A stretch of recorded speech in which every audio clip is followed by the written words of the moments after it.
as I'm talking, you know, you can see, well, it's just Mark, you know, it's just a person, you know, and the message is that, yeah, it could be you, and it is you, and you're going to be the ones going forward to do what we started, and that's a really important message that I want to give you from my heart. You know, I really want you to know that. You know, we tend to mythologize our history. We think of it as Stonewall. The gay liberation started with Stonewall, as though this event is what did it. You know, we think of Harry Hayes started the Ferries. This sort of great man of history. You know, but all of this, all of the history and the changes are really changes in consciousness and changes in people, and that's what it's going to keep being as well. Hopefully, you know. But that's what it's been, and that's what it's going to. And some people get credit for it, and we give events credit for it, and stuff like that. But it's really people changing, and people stepping into new ways of being in the world. So let me start with Stonewall, because that's this is the 50th year. It's pretty amazing that it's 50 years. Really, really amazing. I mean, for me, sometimes it feels like almost yesterday. Before Stonewall, there was a progression. There was Mattachine. There were different things. Like I was a graduate student at the University of Chicago, and I tried to start a gay group there. When I was coming out about my first year, I organized a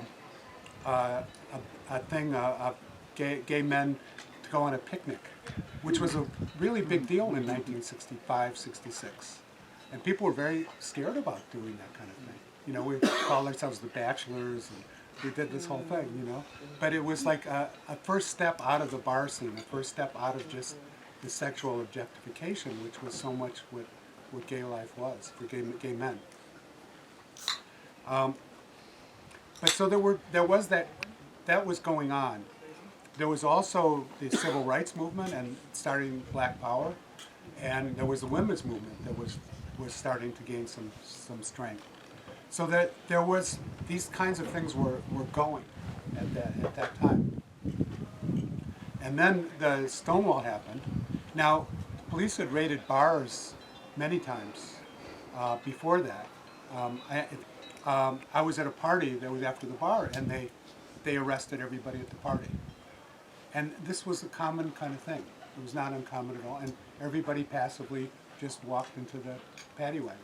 You know, that was just it. And for me, it was pretty terrifying, because I was a first year out of school. I was working for the Census Bureau, and I had signed something saying that I was not a communist and I was not a homosexual. You had to do that to work for the government in those days. And so Stonewall happened, and it spawned in New York. There was a group of radicals that started the Gay Liberation Front, probably about a month afterwards. And in Chicago, I learned about this around November. A friend knew that I had tried to start some things at the university, and he wanted to talk to me about it because he was like really excited about it. And he showed me the Village Voice article about it, and we knew that there was some group that had started something. So that was all we knew. Now this was 1969. What did we know as we were starting this? Well, we had seen in 1968 there were a lot of scenes at the Democratic National Convention. There was a lot of anti-war protests, and there was a lot of it going on around the Democratic Convention. And Mayor Daley, who was quite the boss of Chicago, had the police really come down really hard on the protesters. And the news really picked it up. So there was lots of pictures of protesters getting their heads bashed, being dragged around. From our talking, it became pretty clear that we had to come out. We didn't have any power unless we could come out. That was like real clear. And we were feeling that power of being together. And so we kind of helped each other in that process of coming out. We did our first Pride in 1970, which when New York did as well. I think we had a couple hundred people, and everyone was, really expecting there to be a lot of cameras and a whole big thing, and people were doing it, were prepared. They knew they were putting themselves and their career out on the line, and we got hardly any coverage. There was like a really small little sliver in one of the major papers, and that was it. Like, we certainly had an idea that we would have more power if we came out. We had an idea if we were together, what that was, what gay solidarity was, what gay pride was. We had an idea of it. In effect, groups like ours created pride. We actually created it. The idea of gay pride. Someone could have said it before then, although I don't think anyone ever did. I mean, the concept of being proud of being gay, that was. I remember when we first started doing it at a meeting, at a demonstration. I was thinking, well, it's a good slogan, and you could feel it when you said it. But I didn't really know what it felt like, really, what it really felt like, and so it takes quite a while. So we really incubated pride.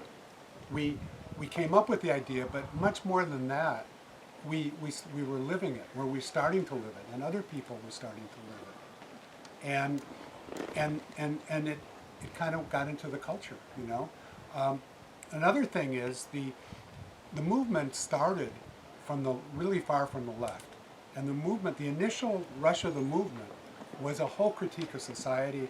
It was a whole critique of sex roles. It was a whole critique of the whole imperialism. I mean, all that, because it was really, you really needed to have that kind of perspective to feel good about being gay. I mean, if you were a Christian, there was no way you were going to feel good about being gay. Not in the beginning. It was those of us that were on the extreme, that were drawn, that really saw what was wrong and felt what was so wrong in the society. We're the ones that were drawn to this. We're the ones that held that vision. And we're the ones that stepped into it and took the chances for it. And we created pride.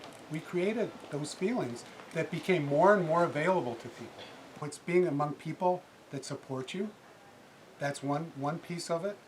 Another piece of it is finding that vision in yourself and the collective vision.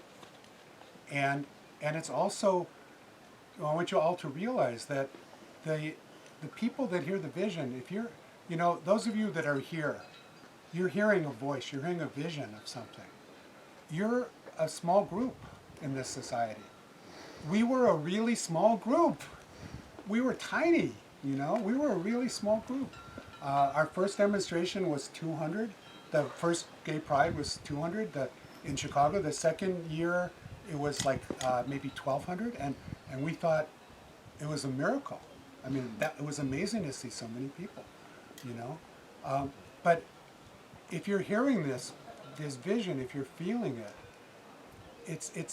you have an opportunity.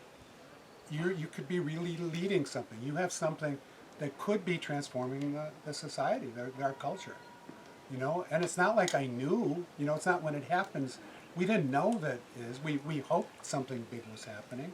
And yes, we had fantasies of the revolution and all this, but we didn't know. There was no guarantee of, I will never trust you again to society. Because I'd been lied to about my sexuality, so totally lied to about my sexuality. And that became a truth for me, that I just could not trust what society told me. And when I moved to San Francisco, that's when I really started getting into marijuana, LSD. And the theme for me was, I can't trust society about my sexuality. I can't trust them about spirit either, or spirituality. I just felt like I just could not trust what I was told. And so I kept that attitude of, I'm going to have my own experience on my own terms and my own language. We came to Wolf Creek in 1975 for a Faggots and Class Struggle conference. Mm-hmm. The really articulate people in the movement really came from well-off families. They had really good education. People that weren't so articulate often had working class backgrounds. And so there was a certain amount of anger that came out that way. And class background became another factor, just like race and gender, you know. And the men, the more feminine men, had a lot of anger at the male clones and the whole masculinity thing. Now, a letter from Harry Hay with a poster to the spiritual gathering of radical fairies. And so I was at the first gathering, and it was pretty wonderful. It was really, really wonderful.